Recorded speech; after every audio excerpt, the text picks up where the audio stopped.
반갑습니다. 형님들 안녕하세요. 오늘도 제 분석 방송 와주셔서 감사드리고 수TV로 시청해주신 형님들은 추천이나 즐겨찾기 부탁 좀 드리고요. 이따가 유튜브로 보시게 될 분들도 구독이나 좋아요 한 번씩 눌러주시면 감사하겠습니다. 자, 첫 경기 샬럿 대 미러키 경기 있는데 지금 이제 좀 얘기를 해볼 만한 거는 샬럿은 지금 브릿지스가 일단 퀘셔너블입니다. 그 전에 제가 마크 윌리엄스, 리차드 이런 애들 센터진들이 전부 나가리 되고 파워포워드인 브릿지스까지 나가리가 돼가지고 인사이드가 매우 빈약하다 이런 얘기들을 드렸었는데 그것 때문인지는 모르겠지만은 지금 샬럿이 최근에 6경기 동안 점수가 엄청 안 나거든요. 리그에서 지금 득점한 거라든지 야투율이라든지 전부 안 좋아요.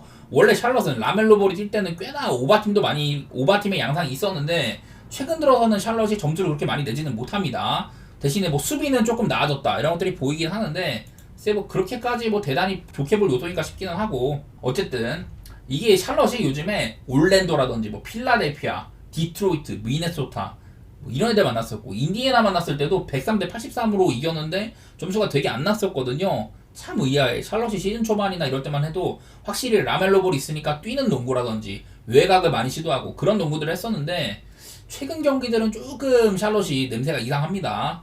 그리고 미러키도 내일 보면은 또 이제 릴라드가 지금 뇌진탕 프로토콜이 아직 안 나섰나봐요. 지금 일단은 릴라드가 안 나오는 걸로 되어 있는데 그래서 일단은 멤버상으로 델론 라이트, AJ 그린, 안잭주 원래 3번 포지션도 그 토린 프린스를 많이 썼는데 AJ 그린을 쓴다는 거는 외곽에서 조금 집중력을 더하겠다는 소리고 안잭주는 조금 더 활동량을 더하겠다. 델론 라이트 핸들링을 더해주겠다. 뭐 이런 거거든요. 직전 경기 이제 미러키가 디트로이트를 상대를 했잖아요. 그 경기도 되게 어렵게 연장각하고 이겼는데 그날 쿤보가 59점으로 대폭발을 했었죠. 근데도 연장까지 갈 만큼 쉽게 이기지는 못했었다. 뭐 이런 것들이 생각이 나는데 미러키는 또 하나 지금 이제 벤치 에이스인 포르티스가 결장을 하거든요. 제가 이런 것들 또 준비를 했는데 지금 저번에도 말씀드렸지만 릴라드는 오히려 그 얘가 없을 때가 뛸 때보다 더 플러스다. 릴라드가 있는 게 한 마이너스 8점가량 손해라고 하거든요. 특히 이제 공격은 괜찮은데 수비면에서 릴라드 때문에 잃는 게 더 많다 이렇게 지키고 있고 사실 바비 포르티스가 미러키에 오랫동안 공헌을 해왔는데 올 시즌에는 포르티스도 썩 좋지는 않아요. 이 친구의 야투율이라든지 사실 좀 플레이가 약간 건성건성한 것 같기도 하고 약간 그런 느낌인데 포르티스가 이제 있을 때는 엄청나게 마이너스고 없을 때가 플러스다. 물론 이거는 좀 이제 포르티스가 벤치 자원이다 보니까 미러키가 또 벤치가 얇잖아요. 그래가지고 손해를 보는 면모가 있지만은 이거를 따라가지는 않는다고 해도 어쨌든 올 시즌에 포르티스는 그렇게 만족스럽지가 않다. 이런 것들이 생각이 납니다. 그래서 개인적으로는 요즘에 샬럿의 폼 같은 거를 봤을 때는 꼬라지가 사실 언더를 봐야 돼. 나는 이 경기는 템포상으로는 서로 빨리빨리 주고받을 것 같거든요. 아까 말했다시피 지금 쿤보의 공격력이 극에 달아있는데 샬럿의 인사이드가 너무 빈약합니다. 그래서 오늘도 쿤보는 대활약을 해줄 것 같다. 평소보다 이제 미러키가 2라인업이면은 1, 2번의 수비는 그렇게 좋은 편은 아니에요. 안잭주는 좋은 수비수지만은 델론 라이트는 사이즈 문제가 있고 AJ 그린도 사실 막 그렇게 수비를 잘하는 선수라고 생각은 안 되거든요. 미러키가 마땅히 2라인업이라고 한들 릴라드가 없다고 한들 수비적으로 플러스인지는 잘 모르겠어. 샬럿이 요즘에 너무 그리고 좀 언더팀 기조가 있는 애들을 만난 것 같기도 하고 필라델피아도 한창 언더팀일 때 만났었고 올랜도 말할 것도 없고 인디애나 만나가지고 언더팀인 게 참 의아한데 어쨌든 저는 글쎄 그동안의 샬럿의 기조와는 조금 다를 만도 하다고 생각이 되거든요. 저는 일단은 오바 보고 있습니다. 오바 지표상으로는 오바가 아닌데 미러키도 이렇게 릴라드나 포르티스가 빠지면 득점원을 많이 잃는 셈인데 근데 난 이상하게 이거는 오바 같아. 구도상으로 좀 많이 주고받을 것 같아요. 물론 이제 샬럿의 외곽 같은 게 터져야 된다 이런 건 있지만은 저는 일단 오바 쪽으로 생각하고 그리고 샬럿의 꼬라지상으로 봤을 때는 그냥 미러키 쪽을 보는 게 맞아 보이긴 하거든요. 미러키도 사실 지금 믿고 갈 만한 정도는 아닌데 그래도 요즘에 좀 승리 좀 챙겨가고 쉬운 팀들 상대로 일정이 좀 수월한 편이기는 해요. 그리고 다음 경기 보스턴 대 토론토 게임이 있는데 보스턴이 이제 드루 할러데이가 퀘셔너블이 붙어 있습니다. 제가 이제 맨날 얘기를 했던 게 보스턴은 사실 선수 한두 명 빠진다고 해가지고 그렇게 큰 타격을 입는 팀은 아니다. 작년에 그런 얘기들을 했는데 올 시즌에는 테이텀이 빠지는 경우에는 상당히 손해를 보거든요. 근데 오늘 만약에 주루가 못 나온다. 그러면 어떻게 되냐. 주루가 있고 없고는 사실 그렇게 큰 차이가 없다. 주루가 있을 때가 공격은 좋아. 공격은 조금 다운이지만은 수비가 좋아지는 면모. 딱 그냥 주루의 색깔인 것 같은데 사실 그렇게 막 넬레이팅상으로는 엄청 큰 차이는 없어요. 2점 정도밖에. 이 정도를 얘기하면 한 것 같은데 뭐 주루가 나올지 안 나올지는 모르겠지만 대신에 뭐 요즘에 프리차드가 오히려 올 시즌에 대활약 해주고 있기도 하고 샘 하우저보다도 대신 이제 토론토의 상황을 보면은 일단 기본적으로 결장이 엄청 많죠. 그리고 제가 여러 번 요즘에 토론토의 색깔이 많이 바뀌었었다. 그런 얘기들을 들었었는데 사실 오늘은 1쿼터에는 디트로이트랑 조금 많이 주고받더라고. 근데 결과적으로 경기는 이 경기가 또 194점밖에 안 난 경기가 됐었습니다. 요즘에 토론토가 한창 이제 그 스카티 반즈를 잃고 난 뒤에는 딕이나 바렛 이런 친구들의 스코어링 바탕으로 점수를 되게 많이 냈었어요. 그래가지고 토론토의 페이스가 엄청 빠르고 본인들이 야투 시도도 많고 대신에 상대팀한테도 많이 허용을 하고 그런 농구를 했었는데 요즘에는 토론토가 다소간에 좀 정돈된 농구를 합니다. 그래서 제가 어제도 말씀드렸던 게 이제 RJ 바렛을 스코어러보다는 플레이메이커로 활용을 해가지고 이 친구의 어시스트 수치라든지 그런 것들이 높아졌다. 그런 얘기들을 들었었는데 그래서인지는 몰라도 토론토가 최근에 그 6연패에 빠져 있거든요. 제가 여기는 4경기만 가지고 왔는데 오늘 경기까지 더해도 오늘도 95점밖에 못 냈기 때문에 여전히 최근에 5경기 동안 100점을 못 넘기고 있습니다. 야툴도 되게 별로인 셈이기도 하고 오늘도 엄청 못했거든.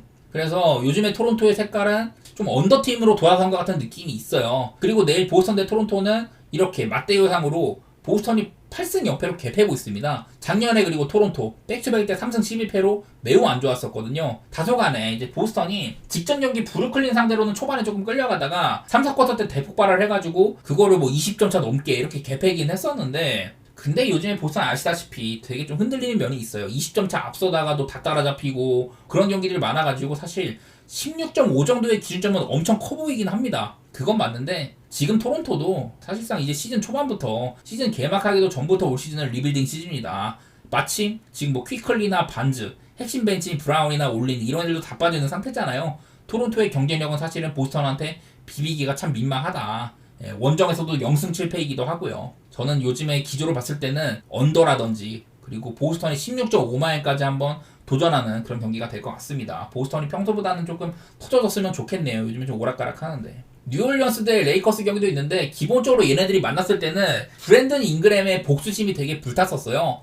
레이커스가 옛날에 잉그램을 키우다가 얘를 팔아치웠었죠. 아마 앤서니 데이비스 트레이드 때 보낸 걸로 알고 있는데 그래갖고 잉그램이 좀 레이커스 만나면 약간 불탈 때가 있어. 근데 그렇다고 하더라도 지금 뉴올리언스는 너무 결장이 많다. 어제도 말했지만 지금 뉴올리언스의 베스트 라인업보다도 벤치가 더 셀 거다. 그런 얘기들을 했었는데 하필 이제 어제 요키치가 없는 덴버 상대로 뉴올리언스가 좋은 게임을 했습니다. 사실 뭐 덴버가 중간중간에 따라잡을 만한 이런 모멘텀도 있었는데 어쨌든 뉴올리언스가 그래도 꽤 많이 벌리면서 좋은 경기를 했었습니다. 특히 좀 이름도 없는 벤치 자원들이 힘도 내주고 이랬었는데 뉴올리언스는 지금 주전도 그런데 주전도 지금 보면은 브랜든 보스턴 주니어라든지 자본테 그린 이런 친구들은 딴 팀 가면은 벤치에서 핵심적인 역할을 맡기도 어려운 애들이거든요. 근데 워낙에 지금 별장이 많다 보니까 이런 애들이 주전으로 올라왔는데 벤치는 더 형편없는 상황입니다. 그리고 뭐 레이커스 저는 저번에 이제 그 디안델로 러셀을 벤치로 보내고 레디시를 올리면서 레이커스가 조금 더 이렇게 좀 밸런스를 갖추게 됐다. 오늘도 르브론이 아마 그 트리플 더블을 한 걸 알고 있는데 지금 계속해서 연속 경기 트리플 더블로 알고 있어요. 오늘 점수는 좀 모자랐지만은 어쨌든 레이커스가 샌안토니오 상대로 되게 힘겹게 승리를 했어도 그래도 뭐 승리는 가져갔었고 요즘에 4연승 중이기도 하죠. 물론 이게 레이커스가 홈보다는 원정에서 약한 팀이기도 한데 그래도 지금 상태의 뉴올리언스 너무 빈약하다. 어제도 사실 뉴올리언스가 저는 그 정도면은 요키치가 없는 덴버한테 사실 좀 보너스 같은 경기를 했다고 생각이 들기는 들어요. 그래서 저는 이건 개인적으로 솔직히 좀 쉽게 그냥 가려고 합니다. 레이커스 사이드 그리고 언더 보는데 솔직히 이게 언더 보는 거는 뉴올리언스가 그만큼 점수를 못 뽑을 거라고 생각하고 언더를 가는 거거든요. 자, 뉴올리언스가 요즘에 계속해서 6연패를 달리다가 어제 승리를 했는데 물론 이거는 어제 거는 반영이 안 된 거긴 하지만 제가 미리 준비를 하느라 반영이 안 된 거긴 한데 뉴올리언스 최근 6경기 6연패 하는 동안 오클라호마, 브루클린, 올랜도, 클리블랜드, 포틀랜드, 애틀랜타 강팀도 만나고 약팀도 많이 만났었는데 전부 다 패배를 했었거든요. 그 기간 동안 수비는 참 안 되고 최대한 상대를 못 던지게 해가지고 실점 자체는 이런 안 좋은 야투 실점률이나 3점 허용률에 비해서는 실점 자체는 적긴 했지만은 어쨌든 간에 되게 수비도 안 좋았었고 공격도 효율이 참 안 좋았었거든요. 이런 경기를 하다가 직전 경기 보너스 같은 덴버 만나가지고 승리를 한 거였었고 뉴올리언스는 그냥 한마디로 지금 공수 모두 다 결장이 많은 만큼 나타나는 게 없다. 이렇게 볼만 해가지고 저는 뭐 둘 다 백투백이잖아요. 작년에 백투백은 그냥 둘 다 비슷비슷했었어.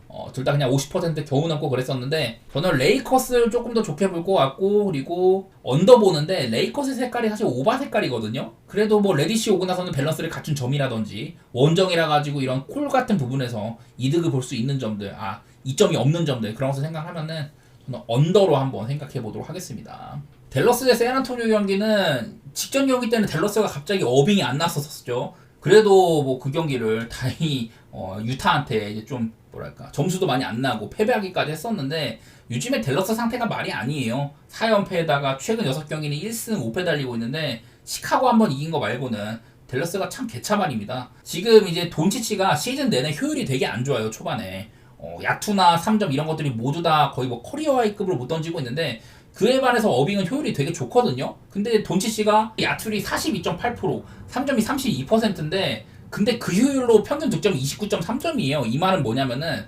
그야말로 난사를 하고 있다는 거거든. 포제션도 제일 많이 가져가고 뭐 그러고 있는데 반면에 이제 카이리 어빙은 올 시즌에 야투율이 54.5%, 3점이 54.1%인데 근데 돈치치가 더 많이 던져. 한마디로 댈러스는 지금 비효율적인 게임을 하고 있다. 돈치치가 얘가 본인의 득점력도 득점력이지만은 플레이메이킹도 상당히 수준이 대단한 선수잖아요. 그래가지고 팀원을 좀 밀어주면 좋은데 사실은 돈치치가 가져가는 포지션이 너무 많다. 비효율적이다. 이런 얘기들 하고 싶은데요. 요즘에 이제 댈러스가 뭐 워싱턴의 결장 때문인지는 몰라도 수비적으로도 그렇게 좋지가 못하고 공격면에서는 그나마 야투가 뭐 1등으로 찍히고 있다고 합니다만은 글쎄 이거는 좀 리머텍도 많은 편이기도 하고 그런 것들이 좀 바탕이 있는 것 같아요. 보시다시피 3점은 안 터지지만은 이렇게 좀 쉬운 찬스, 이지 찬스 이런 것들을 많이 먹고 있긴 하다. 그런 상황인데 한마디로 지금 댈러스는 좀 오리무중인 상태? 저는 그렇게 생각을 합니다. 반면에 이제 샌안토니오는 어제 뭐 백투백을 하고 왔지만은 출전 시간이 조금 잡히긴 하는데 요즘에 샌안토니오가 그래도 꽤 괜찮아요. 최근에 이제 웬벤야마의 좋은 활약들도 그렇고 이제 뭐 스테판 캐슬이 2번 자리에서 좋은 활약을 해주고 있는데 원래 이 자리는 바셀 자리거든요.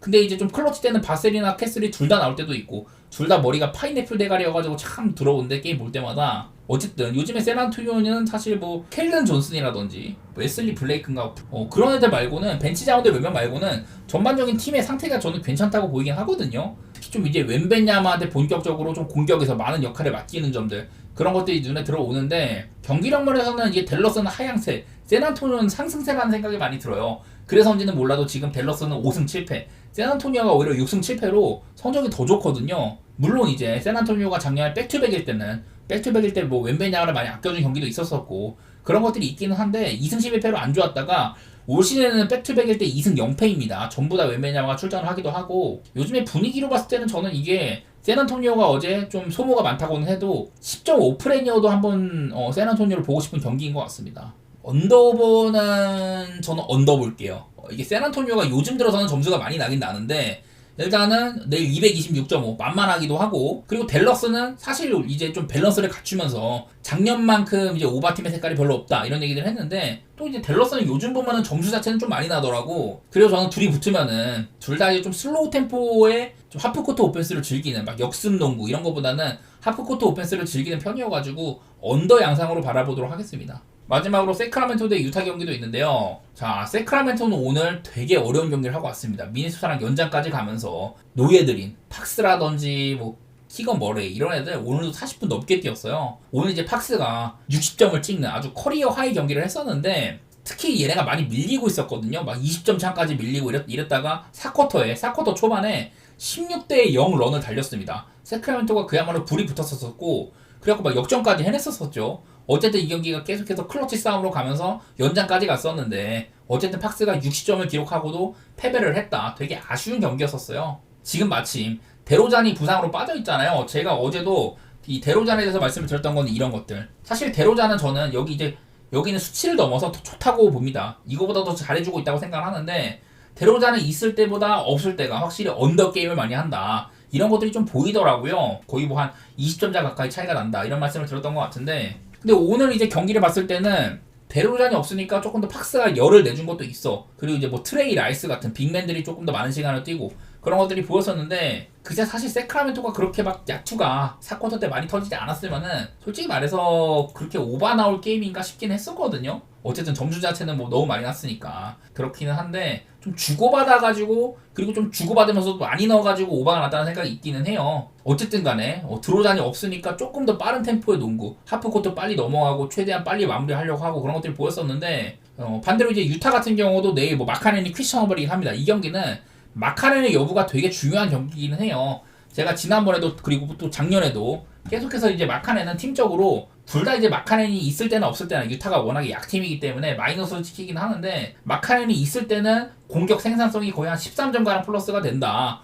좀 오바의 양상들 이런 것들 많이 말씀을 드렸었는데 사실 지금 유타는요 이렇게 마카넨이 기댈 게 아니라 작년보다는 마카넨에 대한 의존도가 조금 줄었어요. 제가 여기 밑에도 유타는 지금 점수를 뽑을 구석이 많다. 마카넨뿐만 아니라 요즘에 존 콜린스의 이 야투 감각이 되게 좋거든요. 직전 경기도 아마 최다 득점자였던 걸로 기억을 하고 있고 그리고 이제 미니 마카넨 필리포스키 이 친구도 득점이 꽤나 쏠쏠해. 타점이 기본적으로 높고 외곽도 쏠 줄 알고 롤맨 역할도 조금은 해가지고 필리포스키도 꽤나 득점 내주고 조던 클락슨 말할 것도 없죠. 유타에서는 벤치에서 식스맨급 자원이니까. 그리고 키온테 조지나 섹스턴도 늘 이제 두 자릿수 점수를 기대할 수 있는 자원이기도 하고 지금 유타는 점수를 뽑을 구석이 꽤나 많다. 그런 것들이 보이거든요. 그래서 나는 이거는 세크라멘토가 백투백에다가 좀 소모도가 있다는 것도 그렇고 개인적으로 저는 유타의 프렘 바라보고 있는데 그 마카넨의 출전 여부가 중요할 것 같기는 해요. 아무래도 마카넨이 빠지면은 대체해서 들어오는 자원이 점수를 그렇게 뽑아줄 가능성이 좀 높지는 않아. 그런 점들이 걱정이지만은 저는 일단 유타의 프렘 바라보고 있고 또 오바 이거는 세크라멘토의 공격력이 약간은 좀 갸우뚱이긴 합니다만은